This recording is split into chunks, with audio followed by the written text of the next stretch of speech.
Hello everyone. In this video we are going to talk about the patterns relations.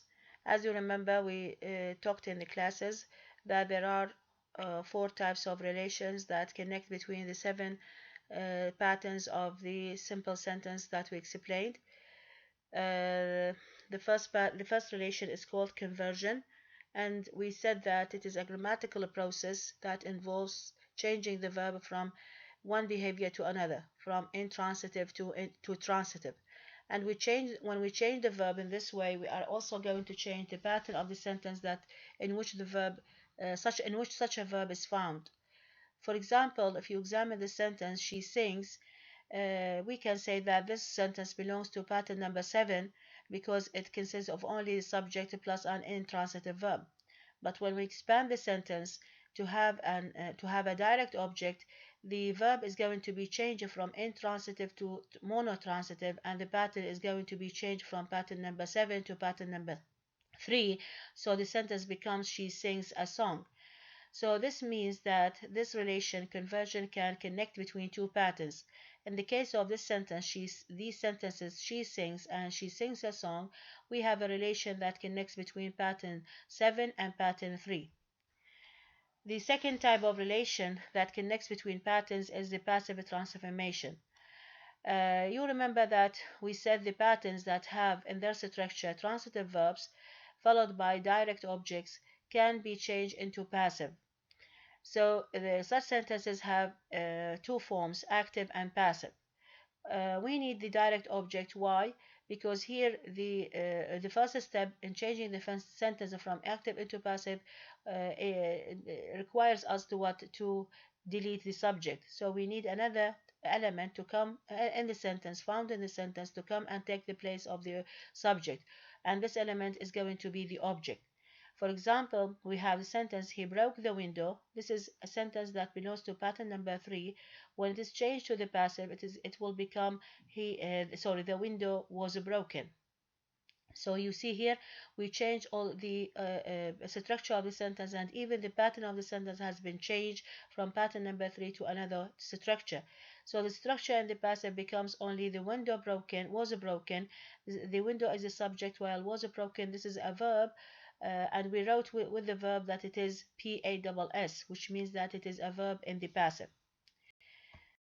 So it is not only the verb that takes only one object that can be changed into passive. Also the ditransitive verb, like as in pattern number 6, that has or that can take two objects can also be changed into the passive structure.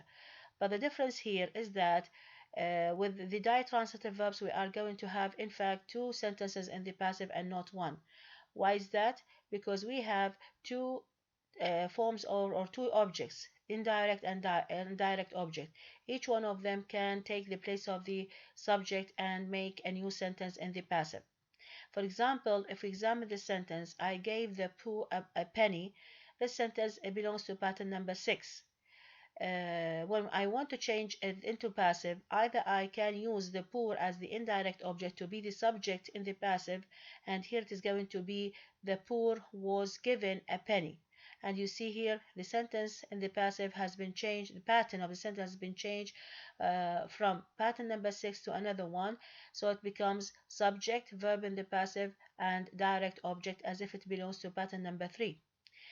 The second form, or the second in the passive, it can be made by using the direct object to be the subject in the passive structure. So the sentence will become as in number 2, a penny was given to the poor. So the sentence will have also a new structure or a new pattern that starts with a penny as a subject was given. This is a verb in the passive to the poor as the agent or adverb. The most important point I want you to remember that there is a reason for changing sentences from active into passive. When I am saying my sentence in the active voice, here I am focusing on the doer of the action, and you know that the doer of the action is the subject, and the subject should be there, should exist in the active sentence. So when I say my sentence in the active, when I choose to say my sentence in the active form, in fact, I want to tell my listener about the doer of the action. I am focusing on this information. But when I want to, when I say my sentence in the passive here, I am changing my focus. I want to tell my listener about something else, not the doer of the action, but about what? About the result of the action, because the doer of the action, the subject, is going to be deleted from the passive structure. Another point that is also important for you to know about the passive structure or the passive transformation in English, that in informal English, the passive structure or the passive sentences can be made sometimes made by not using the verb to be as the auxiliary. It can be made, sorry, by the verb get. For example, the previous sentence we said the window was broken. This can be used in the formal and informal style, but in the informal style also they also can say the window got broken. If we are talking about actions that need time to happen or they gradually happening, so this time here they also, or the native speakers of English, they prefer in their informal style to use the verb become instead of the verb to be, to tell us this, to tell us that this action that we are talking about does not happen immediately, but it happened gradually. For example, with the course of time, the furniture became covered with dust. So the main verb here, which is in the passive, is became covered. Became here is an auxiliary that takes the place of the verb to be, plus covered as a main verb in the past participle. And hence we can say that the structure of the verb in this sentence is passive. The third relation that connects between sentence patterns is called semantic equivalence. And within semantic equivalence, we are going to see that we can have two sentences with the same meaning, but they are different in structure or in pattern. For example, if we examine the sentence, these two sentences, the baby is sleeping and the baby is asleep, both of them, in fact, they say the same meaning.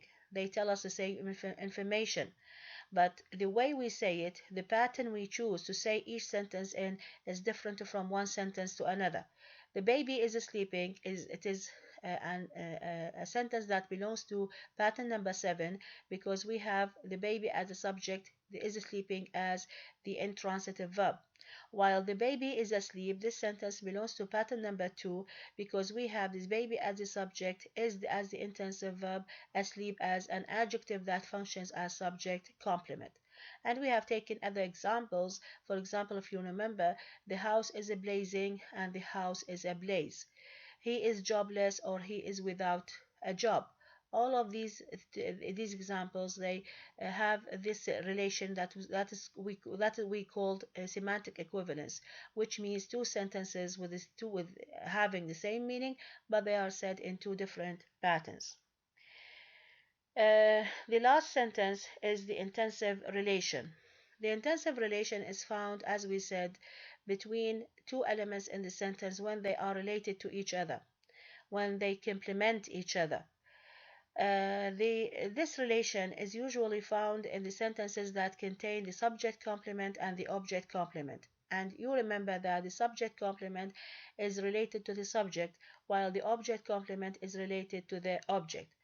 So I think you remember that the subject complement is found in pattern number 2, where the subject complement refers to the subject. For example, when we say, my class is empty, this sentence belongs to pattern number 2, because my class is subject, is the intensive verb, and empty, this adjective, is describing the subject or complementing the subject. So this means that it functions as subject complement. So here we can say that there is an intensive relation between my class and empty because these two words are related to each other. The same thing we can find it in pattern number 5. In pattern number 5, we have the subject followed by complex transitive verb, followed by the direct object, and the direct object is followed by object complement. And I think you remember that we said, why do we call it object complement? Because it complements the meaning of the object and not the subject. And the object complement comes in the form of either an adjective or a noun phrase. And in this case, that we have here two elements in the sentence that are connected or related to each other, which is now the object and the object complement. So here we can say that there is an intensive relation between the object and the object complement. In order to prove this, in order to prove that there is an intensive relation between these two elements, I mean the object and the object complement, we can prove it through making a simple test. So if we can take the object and the object complement and make from them a simple sentence that belongs to pattern number 2, this means that what we said is correct, and it is true that this is an object and this is its object complement. For example, if we say we find them very pleasant, this sentence belongs to pattern number 5 because we is the subject, find is the complex transitive verb, them is the direct object, very pleasant is what the object complements. So who is a pleasant? It is them, which is the object. So we say that them as the object and very pleasant as the object complement, they have intensive relation with each other, and we can prove this by making a test. If we can take both of the object and the object complement and make from them a sentence that belongs to pattern number 6, sorry, to pattern number 5, 2, this means that there's a correct, what we said is correct, that there's an intensive relation between these two elements. So in order to change them into a simple sentence that belongs to pattern number 2, we can say they are very pleasant. Them as the object and the subject becomes they.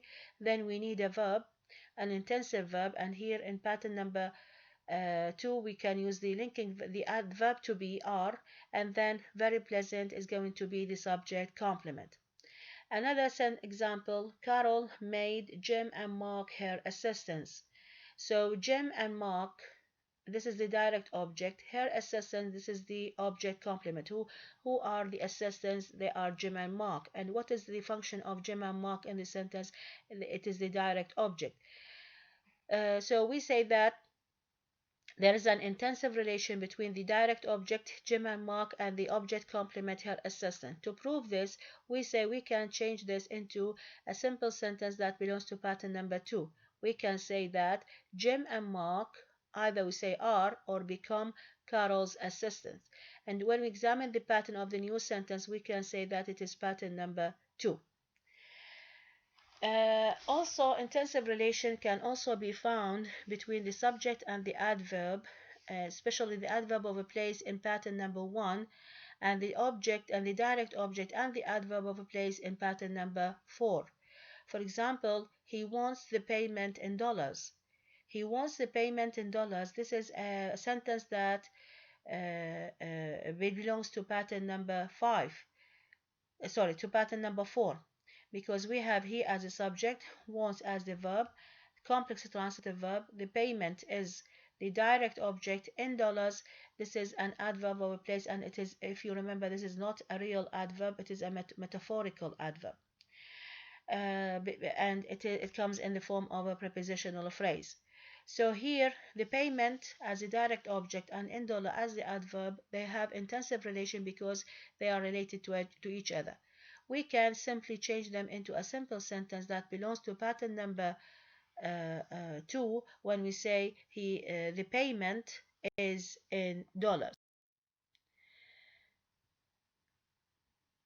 The last thing I need you to pay attention to is that the indirect object can be changed, especially, and you remember that the indirect object is found in pattern number 6.